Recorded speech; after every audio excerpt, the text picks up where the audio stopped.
சங்கரி அம்மா அவர்களை அன்புடன் அழைத்து அமர்கிறோம். வாழ்க வளமுடன் அம்மா. மிக்க நன்றிகள் அம்மா. வாழ்க வளமுடன். வாழ்க வையகம், வாழ்க வையகம், வாழ்க வளமுடன். குரு வாழ்க, குருவே துணை. அனைவருக்கும் இனிய மாலை காலை வணக்கங்களையும் வாழ்க வளமுடன் என்ற நல் வாழ்த்துக்களையும் தெரிவித்து மகிழ்கிறோம். ஆசான் அருட்தந்தை வேதாத்ரி மகர்ஷி அவர்கள் நம்மோடு சூக்குமமாக நிறைந்திருந்து நம்மை என்றென்றும் வழி நடத்துவாராக. இன்று நமக்கு சாந்தி தவத்தினை மிகச் சிறப்பாக வழி நடத்திய அருள்நிதி புஷ்பகலா அம்மா அவர்களும் அவர் தம் அன்பு குடும்பமும் அருட்பேராற்றல் கருணையினால் உடல் நலம், நீளாயுள், நிறை செல்வம், உயர் புகழ், மெஞ்ஞானம் ஓங்கி வாழ்க வளமுடன், வாழ்க வளமுடன், வாழ்க வளமுடன். மிக்க நன்றிகள் அம்மா. வாழ்க வளமுடன். வாழ்க வளமுடன் அம்மா. வாழ்க வளமுடன். சிந்தனையை, உடல் நலத்தை சீரமைத்து உய்வித்த குருவே வாழ்க. இன்னைக்கு நாம சிந்தனைக்கு எடுத்திருக்கிற தலைப்பு பழவினை புகுவினை. முதல்ல பழவினை அப்படின்னா என்னங்கிறத பத்தி பார்க்கலாம். வினைப்பதிவே தேகம் கண்டாய், இது முன்னோர்கள் வாக்கு. வினைப்பதிவுகளை போக்கிக் கொள்வதற்காகத்தான் ஆன்மா இந்த உடலையே எடுத்திருக்கு. மகரிஷி இத ரொம்ப எளிமையா புரிய வச்சிருக்கிறாங்க. அதாவது முதல்ல பார்த்தோம்னா, நம்ம ஒரு குழந்தை பிறந்தது அப்படின்னா பிறக்கும் போதே பதிவுகளோட தான் பிறக்குது. ஆதி காலத்துல ஒரு சிற்றுயிர் தோன்றியது முதல் படிப்படியாக உடல் மாற்றம் பெற்று பல கோடி ஜீவ இனங்களாக பரிணாமத்துல வந்திருக்குது. சின்ன உயிர்ல இருந்து ஒவ்வொரு உடலும் எடுத்துக்கொண்டே வரும்போது ஒவ்வொரு உடல்லையும் என்னென்ன அனுபவங்கள் நடந்ததோ அந்த அனுபவங்கள் எல்லாம் அந்த காந்த ஆற்றல்ல திணிவு பெற்று இருக்கு. அது போல மனிதன் வரைக்கும் வந்த எல்லா ஆற்றல்களும் கருமையத்துல இருப்பா இருக்குது. ஜெனட்டிக் சென்டர்ல இருப்பா அது இருந்துட்டே இருக்கு.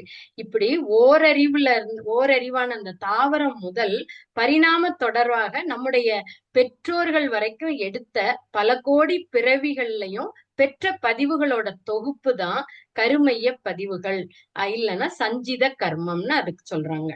அப்போ இந்த சஞ்சித கர்மம் இது முன்னோர்கள் செஞ்ச பதிவு. அடுத்தது நம்ம 3 வயசுல இருந்து மூளை நன்கு வளர்ச்சி அடைஞ்சதுல இருந்து இன்னைக்கு வரைக்கும் செய்த செயல்களும் விளைவுகளும் இன்ப துன்ப அனுபவங்களும் நம்முடைய கருமையத்துல பதிவா இருக்கு. இந்த பதிவுக்கு பேரு தன்வினை பதிவு, இல்லைன்னா பிராரப்த கர்மான்னு பேரு.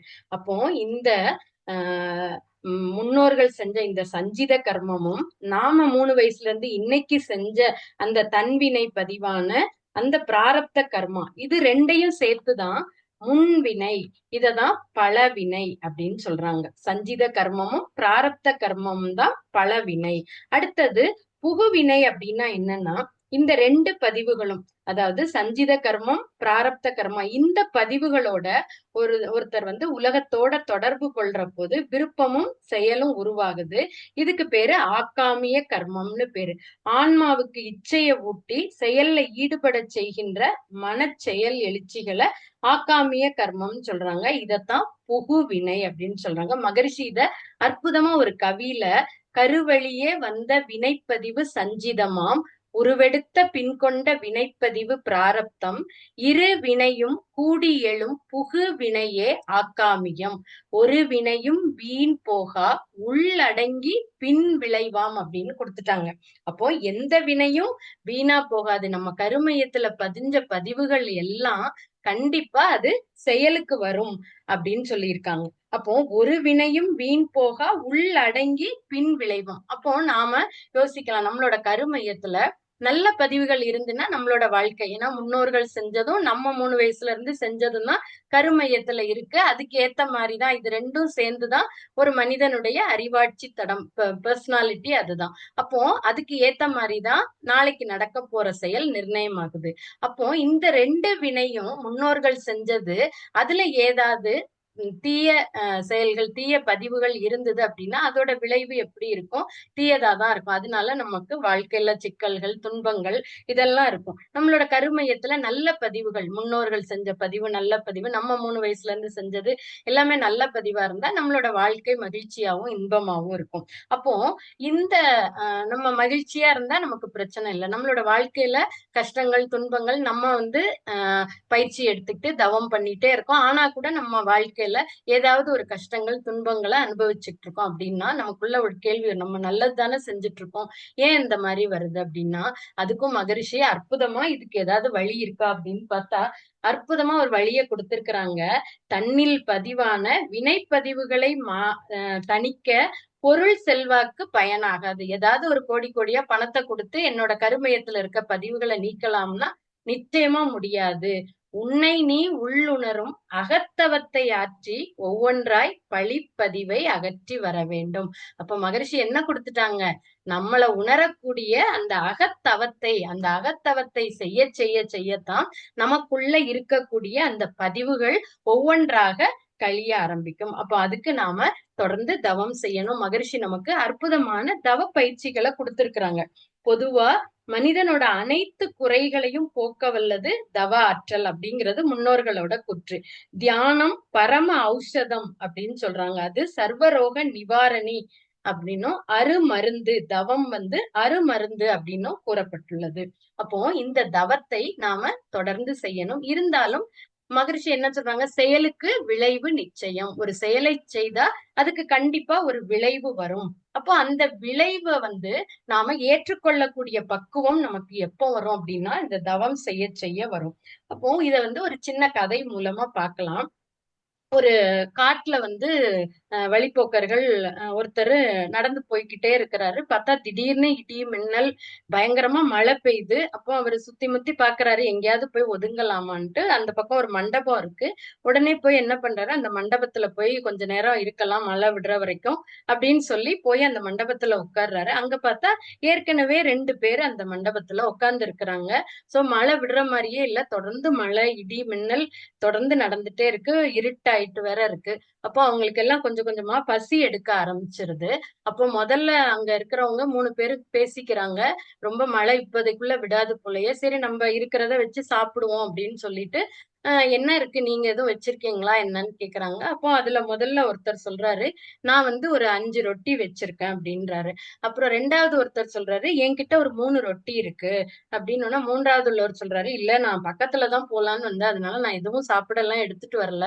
சரி ஓகே, நம்ம அப்ப முதல்ல இருக்கிற சொல்ற, சரி நம்ம 3 பேரும் இருக்கிறத சமமா பங்கிட்டு சாப்பிட்டுக்குவோம் அப்படின்றாங்க. சரின்னு சொல்லிட்டு இத சமமா பங்கிடணும்னா எப்படி பங்கிட முடியும் அப்படின்னு உடனே, ஏன்னா அந்த காலத்துல எல்லாம் எது இருந்தாலும் சரி அதை சம பங்காதான், யாருக்கும் அதிகமாவோ யாருக்கும் குறைவாகவோ அந்த மாதிரி ஒரு பழக்கம் இல்லாம எது இருந்தாலும் சரி அதை சமமாக பங்கிட்டு உண்ணக்கூடிய ஒரு தன்மை இருந்தது. அப்போ இவங்க என்ன பண்றாங்க, முதல்ல இருக்கிறவரை, இந்த 3வது உள்ளவர் அவர்கிட்ட எதுவுமே இல்ல, அவர் தான் யோசனை சொல்றாரு. அதாவது நீங்க 5 ரொட்டி வச்சிருக்கீங்கல்ல, அத 3 பங்கா போடுங்க. ஒரு ரொட்டியையும் 3 துண்டா பிரிச்சிருங்க அப்படின்றாரு.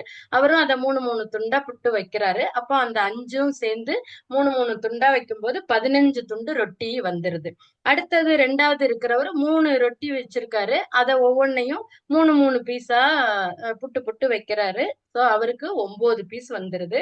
அப்போ முதல்ல இருக்கிறவரு 15 துண்டு ரொட்டி துண்டை வச்சிருக்கிறாரு. 2வது இருக்கிறவரு 9 ரொட்டி துண்டுகளை வச்சிருக்கிறாரு. மொத்தம் இப்ப 15ம் 9ம் 24 ரொட்டி துண்டுகள் இருக்குது.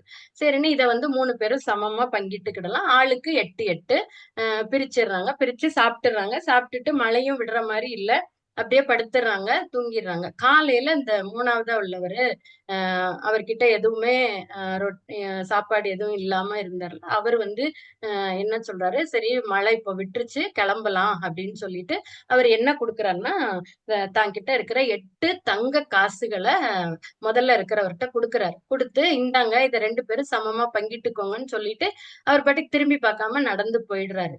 அப்போ இந்த முதலாவது உள்ளவர் 8 இது 2 பேரும் சமமால பிரிக்க சொல்றாரு. நான் 5 ரொட்டி துண்டு வச்சிருந்தேன், அவன் 3 தான் வச்சிருந்தாரு. அப்போ நம்ம 5 காசை வச்சுக்கலாம், இவருக்கு 3 கொடுத்துடலாம்னு சொல்லிட்டு 5 காசை தான் வச்சுட்டு 3 கொடுக்குறாரு. அவர் வாங்க மறுத்துடுறாரு. அவர் என்ன சொல்லிட்டு போனாரு, 2 பேரும் சமமா பங்கிட்டுக்கோங்கன்னு. எப்படி நாம ரொட்டியை சமமா பங்கிட்டோமோ அதே மாதிரி இதையும் ஆளுக்கு 4 கொடுக்க வேண்டியதானே அப்படின்னு சொல்லி அவங்க 2 பேத்துக்குள்ள வாக்குவாதம் நடந்துட்டே இருக்கு. உடனே என்ன பண்றாங்க, சரி நம்ம போலான்னு சொல்லிட்டு இந்த நாட்டு ராஜா கிட்ட போய் இந்த நடந்த விஷயத்தெல்லாம் சொல்றாரு. அவரும் சரி நீங்க நாளைக்கு வாங்க, நான் என்னன்னு உங்களுக்கு சொல்றேன் அப்படின்னு சொல்லிட்டு அன்னைக்கு இரவாகுது, அவரும் படுக்க போயிடுறாரு. மறுநாள் இவங்க 2 பேரும் வராங்க. அப்போ ராஜா என்ன சொல்றாருன்னா, அந்த 8 காசையும் ராஜா கிட்டதான் கொடுத்துட்டு போறாங்க. ராஜா என்ன பண்றாரு, முதல்ல இருக்கிறவர்கிட்ட 7 தங்க காசை கொடுத்துடுறாரு. 2வது உள்ளவர்கிட்ட 1 தங்க காசை கொடுக்குறாரு. இவருக்கா ரொம்ப கோபம் வந்துட்டு, என்னடா இது, அவர் கொடுத்தா கூட 3 காசு கொடுத்தாரு, இவர் என்ன ராஜா நியாயமா நமக்கு 4 தருவாருன்னு பார்த்தா ஒரே ஒரு தங்க காசை தான் கொடுத்திருக்கிறாரு, இது என்ன அநியாயம் அப்படின்ட்டு, என்ன இது இப்படி கொடுக்குறீங்க, அவர் கூட எனக்கு 3 கொடுத்தாருன்ட்டு இவர் ராஜா கிட்டயும் வாக்குவாதம் பண்றாரு. அப்போ அவர் சொல்றாரு, கொஞ்சம் பொறுமையா நான் சொல்றத கொஞ்சம் கேளுங்க அப்படின்னு சொல்லிட்டு அவர் என்ன சொல்றாருன்னா, நீ எவ்வளவு ரொட்டி துண்டை கொடுத்த, மொத்தம் பிரிச்சு எவ்வளவு கொடுத்த அப்படின்னா 15 துண்டு கொடுத்தா முதல்ல இருக்கிறவர் சொல்றாரு. அப்ப அதுல நீ எவ்வளவு சாப்பிட்ட அப்படின்றாரு. 8 துண்டு நான் சாப்பிட்டேன் அப்படின்னா, அப்ப நீ தானமா எவ்வளவு கொடுத்த அப்படின்றாரு. 7 துண்டை தானமா கொடுத்தேன். சோ அதனால அவருக்கு 7 காசு அப்படின்றாரு. 2வது உள்ளவர்கிட்ட கேக்குறாரு, நீ எவ்வளவு ரொட்டி துண்டை பிரிச்சு கொடுத்தனா, 9 துண்டா நான் அதை துண்டு போட்டு 9 துண்டு வச்சிருந்தேன்றாரு. அப்போ நீ அதுல எவ்வளவு சாப்பிட்ட அப்படின்னாரு. 8 துண்டு நான் சாப்பிட்டேன். அப்போ நீ 8 சாப்பிட்ட, தானமா எத்தனை கொடுத்தேன்னு கேக்குறாரு. ஒன்னே ஒண்ணுதான் தானமா கொடுத்தேன். அதுதான் கணக்கு.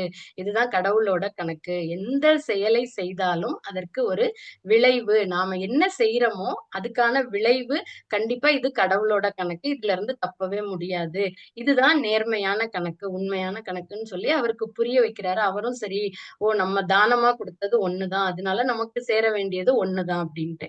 சோ இதே மாதிரிதான் நமக்கும் வாழ்க்கையில நாம நினைக்கிறோம், இவரை மாதிரி தவறா தப்பு கணக்கு போட்டு நாம நான் நல்லது தானே செஞ்சிருக்கேன், நான் இப்படித்தானே செஞ்சேன்னு சொல்லி நமக்குள்ள ஒரு தவறான கணக்கு போட்டுட்டு, ஆனா விளைவை மட்டும் நல்ல விளைவா எதிர்பார்க்கிறோம். அப்போ மகரிஷி அதையும் சொல்றாங்க, தப்பு கணக்கிட்டு தான் ஒன்றை எதிர்பார்த்தால் ஒப்புமோ இயற்கை நியதி. அப்போ ஒழுங்கு அமைப்பிற்கு ஒத்தபடி அப்போதைக்கு அப்போதும் அளிக்கும் சரி விளைவு, எப்போதும் கவலையுற்று இடர்படுவார் இதை உணர மாட்டார்கள் அப்படின்னு மகரிஷி அற்புதமா வரிகள்ல, பாடல் வரிகள்ல சொல்லியிருக்காங்க. அப்போ நாம நமக்கு வர வேண்டியது, நான் நல்லது தானே செஞ்சேன், நல்லது தானே செஞ்சோம்னு சொல்றோம். ஆனா நம்மளோட கருமையத்துல இருக்கக்கூடிய அந்த பதிவுகள், அந்த முன்னோர்கள் செஞ்ச பதிவுகளும் 3 வயசுல இருந்து நாம செஞ்ச பதிவுகளையும், அதை 2யும் கூட்டி கழிச்சு பார்த்துதான் நாளைக்கு நடக்க போற அந்த புகுவினை அது வருது. அப்போ அதை நாம சரி பண்றதுக்கு மகரிஷி கொடுத்த அற்புதமான இந்த தவ பயிற்சிகளை நாம தொடர்ந்து செய்யணும். அப்போ இந்த தவம் ஆகினை தவத்திலேயே பார்த்தோம்னா, அந்த தவம் செய்யும் போதே ஓரிரு நாட்கள்லயே ஒரு காந்த ஆற்றலை நாம புருவ மையத்துல உணர முடியும். அப்போ இந்த காந்த ஆற்றலுக்காகத்தான் நாம என்ன பண்றோம், தவமே செய்யறோம். இந்த காந்த ஆற்றலோட குறைபாடுதான் நமக்கு உடல்ல நோயும், உள்ளத்துல குழப்பம், மனதுல ஒரு அழுத்தம், இதெல்லாம் இந்த காந்த ஆற்றலோட குறைபாட்டுனாலதான் ஏற்படுது. அப்போ நாம தொடர்ந்து நெற்றியிலே உச்சியிலே ஞாபகமா இருந்து தொடர்ந்து நாம இந்த தவ பயிற்சிகளை செய்ய செய்ய நம்மளோட வாழ்க்கையில பார்த்தா தற்போது உள்ள உடல் மன ரீதியான பிரச்சனைகளை எல்லாம் சமாளிச்சிடலாம் அப்படிங்கிற ஒரு தன்னம்பிக்கை நமக்கு ஏற்படும். அடுத்து தொடர்ந்து நாம தவம் செய்யும் போது ஞாபக சக்தி அதிகமாகிறத நாம உடனடியாக உணர முடியும். அடுத்தது சொல்றாங்க, மனம் விரிவடையுது. ஏன்னா தவம் செய்ய செய்ய செய்ய நம்முடைய மன அலைச்சுழல் வேகம் குறையுது. அப்ப மன அலைச்சுழல் வேகம் குறையும் போது நமக்கு ஒரு எதையும் சிந்தித்து செயல்படக்கூடிய ஒரு தன்மை, ஆக்கினை தவத்திலே மகரிஷி சொல்றாங்க, விளைவறிந்த அயரா விழிப்பு நிலை உண்டாகும். கான்ஸ்டன்ட் அவேர்னஸ், எப்போதும் விழிப்பு நிலையோட இருக்கக்கூடிய ஒரு தன்மை நமக்கு உருவாகும். அப்போ நமக்கு அந்த மனம் விரிவடைகிறதுனால செயற்கை பிரச்சனைகள் எதுவும் நம்மளோட மனதையும் உடலையும் தாக்காது. அடுத்தது பார்த்தோம்னா, பிறரை எதிர்பார்த்தல் கையேந்துதல் குறைந்து நம்மால் ஆன உதவிய மற்றவர்களுக்கு செய்யக்கூடிய தன்மை உண்டாகும். தவ முடிவுல அம்மா சாந்தி தவத்துல நாம என்ன பண்ணோம், எல்லாருமே இரண்டொழுக்க பண்பாடு சொன்னோம். நான் எனது வாழ்நாளில் யாருடைய உடலுக்கும் மனதுக்கும் துன்பம் தரமாட்டேன், துன்பப்படுவோருக்கு என்னால் முடிந்த உதவிகளை செய்வேன். அப்போ இந்த இரண்டொழுக்க பண்பாட தாரக மந்திரமா எடுத்துட்டு நாம ஒவ்வொரு செயலையும், ஏன்னா தவம் செய்து நம்முடைய மன அலைச்சல் வேகம் குறைந்து இருக்கும்போதுதான் நமக்கு சிந்திக்கக்கூடிய தன்மை வரும். அப்போ நாம இந்த இரண்டொழுக்க பண்பாட்டை பின்பற்றி வாழ ஆரம்பிச்சிரும். அப்போ நாம மற்றவங்களை எதிர்பார்க்க மாட்டோம். அந்த எதிர்பார்த்தல் கையேந்துதல் இதெல்லாம் குறைஞ்சு நாம மற்றவர்களுக்கு என்ன செய்யலாம் அப்படிங்கிற ஒரு தன்மை நம்முடைய இயல்பாக மாறிவிடும். அடுத்து நேரம், ஆற்றல் மற்றும் பொருள் எப்பொழுதும் மிச்சமாக இருக்கும். நமக்கு தவம் பண்ணிட்டு ஒரு வேலையை செய்யும் போது 4 மணி நேரம் செய்யக்கூடிய வேலையை 2 மணி நேரத்துல செஞ்சு முடிச்சிருவோம். ஏன்னா நமக்கு நம்ம ஒரு அவேர்னஸோட இருக்கிறோம். எப்போதும் ஒரு விழிப்பு நிலையில இருக்கிறோம். அப்போ இதை செஞ்சா இதோட விளைவு இப்படி இருக்கும் அப்படின்னு நம்ம கண்ணு முன்னாடி எப்படி அந்த ஓலா மேப்ல நம்ம டெஸ்டினேஷன் போடுறோம் எங்க அப்போ அதுல அழகா காட்டுது நம்ம பெறப்பட்ட இடத்துல இருந்து நம்ம ரீச் ஆகுற இடம் வரைக்கும் எந்த வழியா போறோம் என்னன்னு காட்டுற மாதிரி நாம தொடர்ந்து தவம் செய்ய செய்ய நமக்கும் ஒரு செயலை செய்யும் போது அதோட விளைவு இப்படிதான் வரும்னு நம்ம கண்ணு முன்னாடி அப்படியே படம் போட்டு காட்டும். அப்போ நாம அந்த விளைவை தெரிந்து கொண்டு அப்போ இந்த நேரத்துல நாம இதை பேசக்கூடாது, இதை பேசினா இதோட விளைவு இந்த மாதிரி வருது, அப்போ நாம இப்போ அமைதியா இருப்போம், மௌனம் காப்போம் சொல்லி அந்த இடத்திலேயே நாம அந்த பிரச்சனைக்கு முற்றுப்புள்ளி வைக்க ஆரம்பிச்சிடும். இதெல்லாம் எப்படி நடக்குது, எதனால நடக்கும்?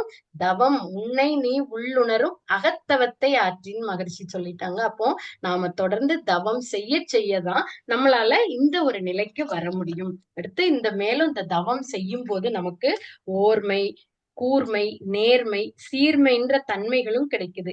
ஓர்மை அப்படின்னா என்னன்னா ஒரே பொருளை அசைவில்லாம பாக்குறது. அதனால நமக்கு என்ன ஆகுது? அறிவு கூர்மை உண்டாகுது. மேலும் இப்படித்தான் செயல் செய்யணும், இப்படி செய்யக்கூடாது அப்படிங்கிற ஒரு நேர்மை நமக்குள்ள ஏற்படுது. எல்லா ஒழுக்கங்களும் அமைந்து இருக்கிறதுக்கு பேருதான் சீர்மை. அப்போ தவம் செய்யும் போது இவ்வளவு நன்மைகள் கிடைக்குது. இன்னும் மகரிஷி நம்மளோட குணநலன்கள் கூட 5 குணநலன்கள் கொடுத்திருக்கிறாங்க. தவம் செய்வதனால நுண்மான் நுழைப்புலன் அறிவு, அதாவது பழைய கால அனுபவம், தற்கால சூழ்நிலை, எதிர்கால விளைவு, இதெல்லாம் ஒருங்கிணைத்து ஒவ்வொரு செயலையும் நாம இப்படி செய்யலாம் அப்படின்னு சரியாகவும் விரைவாகவும் தேர்ந்தெடுக்கக்கூடிய ஒரு அறிவுக்கு பேரு தான் நுண்மான் நுழைப்புலன், மதிநுட்பம் அப்படின்னு சொல்றாங்க. அப்போ இந்த தன்மை நமக்கு உண்டாகும். அடுத்தது பார்த்தோம்னா பெருந்தகைமை. இன்னா செய்தார்க்கும் இனியவே செய்யாக்கால் என்ன பயத்ததோ சால்பு. அப்போ ஒரு நாம என்ன தவ பயிற்சினால எல்லா உயிரினங்களும் இறைநிலையோட தோற்றங்கள் தான் அப்படின்னு உணரக்கூடிய ஒரு பெருந்தகைமை பண்பு நமக்கு உருவாது. அப்போ சமுதாய மக்களிடையே ஜாதி, மதம், மொழி, நாடு, இன வேறுபாடுகள் எதுவுமே தோன்றாது. அந்த தன்முனைப்பு ஈகோ முற்றிலுமாக மறைந்து விடும். அன்பும் கருணையும் தான் நம்முடைய வாழ்வின் பண்பாக உருவாகும். தீமை செய்தோருக்கும் நன்மையே செய்யக்கூடிய அளவுக்கு அந்த பெருந்தகைமை நமக்கு ஏற்படும். அடுத்து 3வதான குணநலன்கள் என்ன சொல்றாங்கன்னா ஏற்புத்தன்மை. நாம தினந்தோறும் பார்த்தா காலையில இருந்து சாயங்காலம் நடக்கக்கூடிய நிகழ்ச்சிகளை பாக்குறோம். ஒவ்வொரு நிகழ்ச்சியும் பார்த்தோம்னா இயற்கையோட சட்டத்தை தான் எடுத்து காட்டிட்டு இருக்கு.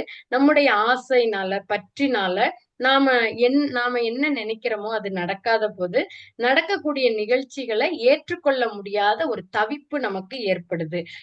இதன் விளைவாக மனசுல என்ன ஆகுது? கவலை, போராட்டம் இதெல்லாம் உண்டாகுது. அப்போ முறையா நாம தினந்தோறும் காலை மாலை 2 வேளையும் தியான பயிற்சி செஞ்சுட்டு வரும்போது ஒவ்வொரு நாளும் ஒவ்வொரு நிகழ்ச்சியையும் இயற்கை நமக்கு போதிக்கக்கூடிய ஒரு பாடமாகவே எடுத்துக்கொள்ளக்கூடிய மனப்பக்குவம் நாம பெறுறோம்.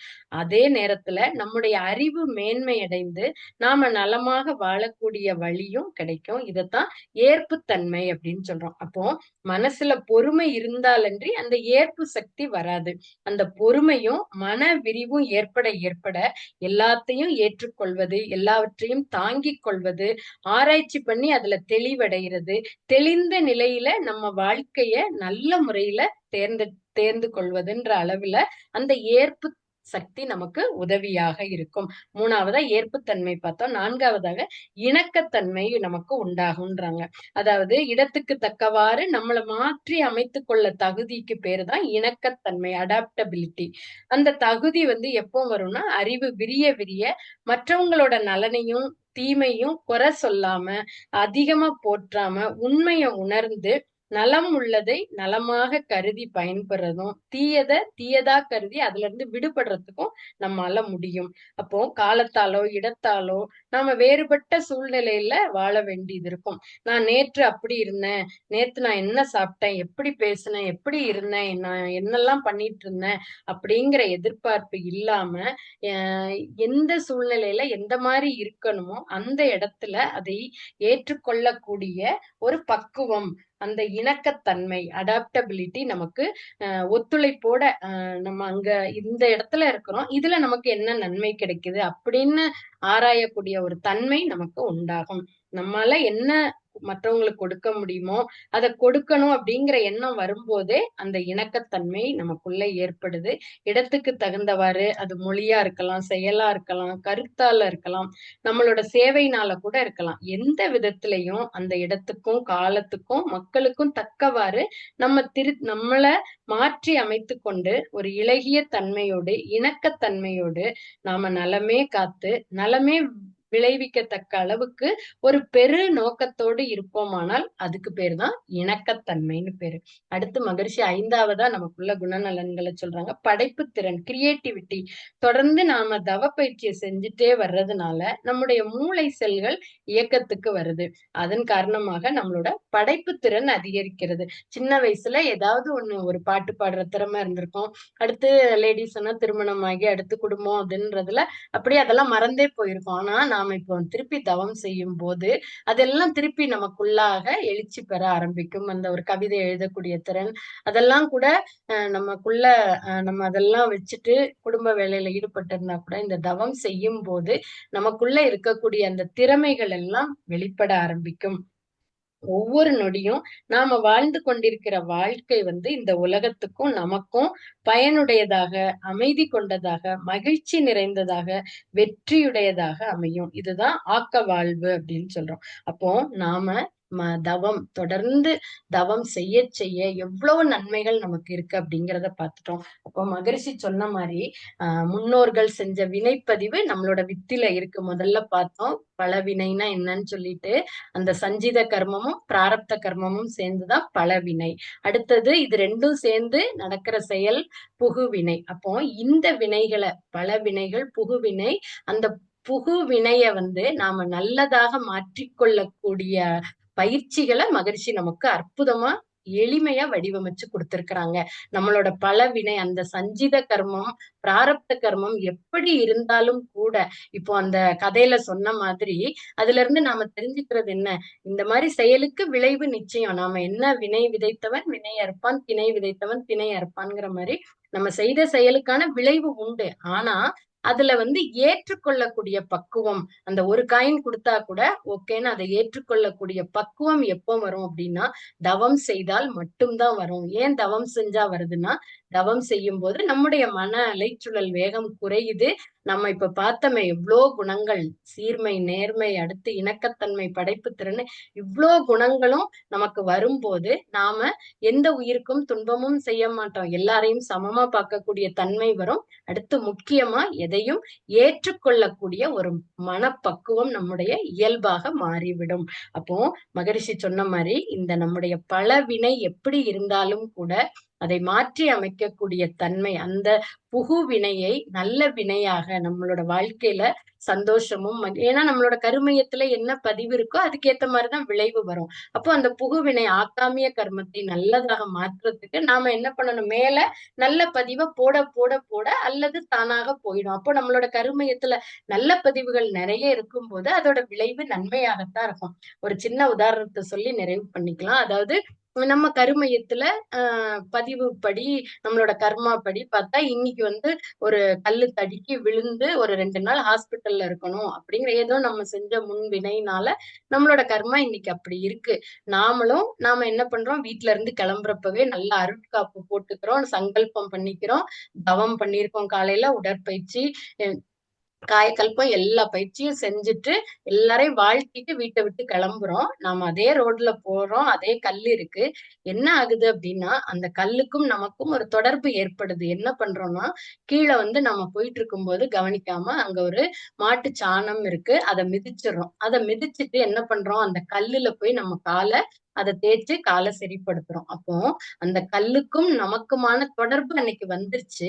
ஆனாலும் அந்த கல்லு தட்டி விழுந்து ஹாஸ்பிட்டல்ல போய் 2 நாள் இருந்தா எவ்வளவு மன உளைச்சல், எவ்வளவு பொருள் செலவு, அதையெல்லாம் எதனால தடுக்கப்பட்டது, இந்த தவம் செய்து நம்மளோட மன அலைச்சல் குறைந்து இருந்ததுனால நம்மளோட கர்ம வினைப்படி செயலுக்கு விளைவு நிச்சயம். அப்போ நம்ம கருமையத்துல இருக்கக்கூடிய பதிவுக்கான விளைவு வந்துட்டு கல்லுக்கும் நமக்கும் ஒரு தொடர்பு. அப்போ அந்த தொடர்பு எப்படிப்பட்ட தொடர்பாயிட்டு, நம்ம சாணத்தை மிதிச்சுட்டு கல்லு மேல அங்க தேய்ச்சிட்டு நம்ம வீட்டுக்கு வந்து குளிச்சிடுறோம், சரி பண்ணிடுறோம், அதோட முடிஞ்சுது. அதே இது 2 நாள் ஹாஸ்பிட்டல்ல இருந்தா அதுதான். தவம் செய்யும் போது நமக்கு மலை போல் வந்த வினைகள் எல்லாம் பனி போல் நீங்கும். அப்படியே இருந்தா கூட அதை ஏற்றுக்கொள்ளக்கூடிய பக்குவமும் நமக்கு கிடைத்து விடும். அப்போ நாம இந்த நம்ம கிட்ட இருக்கக்கூடிய அந்த சஞ்சித கர்மமும் பிராரப்த கர்மாவும் அப்படின்னு சொல்லக்கூடிய அந்த பல வினையில ஏதாவது தவறுகள் இருந்தா கூட, அதுல அந்த பதிவுகள் வந்து பாவப்பதிவா இருந்தா கூட அதை நல்ல பதிவுகளாக மாற்றி நம்மளுடைய புகு வினையை நல்ல வினையாக நம்முடைய வாழ்க்கையில வெற்றியும் மகிழ்ச்சியும் மன நிறைவும் பெற்று வாழ்வதற்கு தொடர்ந்து நாம தவ பயிற்சிகளை செய்வோம். எப்போதும் நெற்றியிலே உச்சியிலே ஞாபகமாய் இருப்போம். தவம் செய்வதற்கு நம்ம உடலை நல்லபடியா, உடல் நல்லா இருந்தாதான் நம்மளால 20 நிமிஷம் தவம் செய்ய முடியும். அப்போ நாம அதுக்கு உடற்பயிற்சி தினந்தோறும் செய்யணும். அப்போ நாம தினமும் இந்த நேரத்துல இவ்ளோ நன்மைகள் கிடைக்குது தவத்துல. அப்போ நாம அதுக்கு தொடர்ந்து உடற்பயிற்சி, காயகல்பம், தவம் தவறாமல் செய்வோம்னு இந்த நேரத்துல நம்ம எல்லாருமே ஒரு சங்கல்பம் எடுத்துக்கொள்வோம். எனக்கு இந்த அருமையான வாய்ப்பை நல்கிய அனைத்து அன்பு உள்ளங்களுக்கும், இதுகாரும் செவிமடுத்த அனைத்து வேதாத்திரிய அன்பர்களுக்கும் எனது நெஞ்சார்ந்த நன்றிகளை தெரிவித்து அமர்கிறேன். நன்றி. வாழ்க வளமுடன். வாழ்க வளமுடன் அம்மா. மிக மிக சிறப்பான சிந்தனை அம்மா. அதாவது ஒரு அழகான மாலையை கோர்க்கும் பொழுது அந்த அடியில இருக்கிற நூல் ரொம்ப முக்கியம் அப்படின்னு சொல்லுவாங்க. அந்த மாதிரி நம்மளுடைய வாழ்க்கை ரொம்ப நல்லா இருக்கணும். தவம் செய்யும் பொழுது அது நூலாக இருக்கும் பொழுது அதை ஒழுங்கா பலவிதமான மலர்களை கோர்த்து மாலையா இறைவனுக்கு போடுவது போல நம்ம வாழ்க்கையில தவம் செய்ய செய்ய ஏற்புத்திறன், இணக்கத்தன்மை, பெருந்தன்மை, படைப்புத்திறன், நேர்மை, நிறைய நிறைய நிறைய சொன்னீங்கம்மா. ரொம்ப ரொம்ப அழகா இருக்கு. இறுதியாக அந்த வாழ்க்கை ரொம்ப நல்லா இருக்கணும், அமைதியாக, ஆனந்தமாக, ஆக்கப்பூர்வமா இருக்கணும். தவம் மட்டுமே வழி. இத நல்லா உணர்ந்து அந்த வாழ்க்கைன்ற அந்த பூவை நம்ம தொடுத்து நமக்கு நாமே சமர்ப்பணம் செய்து வாழும் பொழுது வாழ்க்கை ரொம்ப அழகா இருக்கும்னு சொன்னீங்க. அந்த சின்ன ரொட்டி கதை சொல்வதன் மூலமா வாழ்க்கையிலோட பெரிய விஞ்ஞானத்தையும் அந்த மெஞ்ஞானத்தையும் இருக்கக்கூடிய அந்த தத்துவத்தை வந்து ரொம்ப எளிமையா சொல்லி கொடுத்துட்டீங்கம்மா. மிக்க நன்றி அம்மா. இது புகுவினை இல்லாம புதிய வினையாக மாற்றி நாம் எல்லோரும் ஆனந்தமாக அற்புதமாக வாழ்வோம் அப்படின்ற சங்கல்பத்தை இந்த டைம்ல எடுத்துக்கிறோம். தவம் சர்வலோக நிவாரணி அப்படின்ற ஒற்றை அந்த வார்த்தையில எல்லாத்தையுமே சொல்லிட்டீங்க. மிக்க நன்றி அம்மா. மிக்க நன்றி. வாழ்க வளமுடன் அம்மா. வாழ்க வளமுடன். உரை நிகழ்த்திய பேராசிரியரை வாழ்த்து மகிழ்வோம். பேராசிரியர் அருள்நிதி உமாசங்கரி அம்மா அவர்களும் அவர்தம் அன்பு குடும்பமும் அருட்பேராற்றல் கருணையினால் உடல் நலம், நீள் ஆயுள், நிறை செல்வம், உயர் புகழ், மெய்ஞானம் ஓங்கி வாழ்க வளமுடன். வாழ்க வளமுடன். ஸ்கை ஆன்லைன் மெடிடேஷன் தினசரி நிகழ்வுகள் பற்றிய அறிவிப்புகள். காலை 5 மணிக்கு மகரிஷியின் பாடல்கள், காலை 5:30 மணிக்கு தவம், 6 மணிக்கு வீடியோ அண்ட் ஆடியோவில் உடற்பயிற்சி வகுப்பு இடம்பெறும். அதை பார்த்து கொண்டே நாம் பயிற்சி செய்யலாம். மாலை 6 மணிக்கு மகரிஷியின் பாடல்கள், மாலை 6:25 மணிக்கு காயகல்பம், மாலை 6:30க்கு தவம், மாலை 7 மணிக்கு சிந்தனை, மாலை 7:30க்கு உலக நல வாழ்த்துடன் நிறைவு. பிரதி சனி மாலை தவத்தினை தொடர்ந்து 7 மணி முதல் 7:30 மணி வரை ஐயம் தெளிதல் நிகழ்வு நடைபெறும். பிரதி ஞாயிறு மாலை 7 மணி முதல் 7:30 மணி வரை சிறப்பு சிந்தனை நடைபெறும். உலக நல வாழ்த்து. உலகமெல்லாம் பருவமழை ஒத்தபடி பெய்யட்டும். உழவரெல்லாம் தானியத்தை ஓப்புடனே பெருக்கட்டும். பல தொழில்கள் புரிகின்ற பாட்டாளி உயரட்டும். பகுத்துணர்வில் தொகுத்துணர்வு பண்பாட்டை உயர்த்தட்டும். கலகங்கள் போட்டிப்பகை கடந்து ஆட்சி நடக்கட்டும். கல்லாமே கடன் வருமே களங்கங்கள் மறையட்டும். நலவாழ்வை அளிக்கும் மெய் ஞான ஒளி வீசட்டும். நம் கடமை அறவாழ்வின் நாட்டத்தே சிறக்கட்டும். நம் கடமை அறவாழ்வின் நாட்டத்தே சிறக்கட்டும். நம் கடமை அறவாழ்வின் நாட்டத்தே சிறக்கட்டும். வாழ்க வளமுடன். மனமகிழ்வோடு இன்றைய நிகழ்வினை நிறைவு செய்து கொள்வோம். நல்லதொரு வாய்ப்புக்கு நன்றி. வாழ்க வளமுடன். வாழ்க வளமுடன்.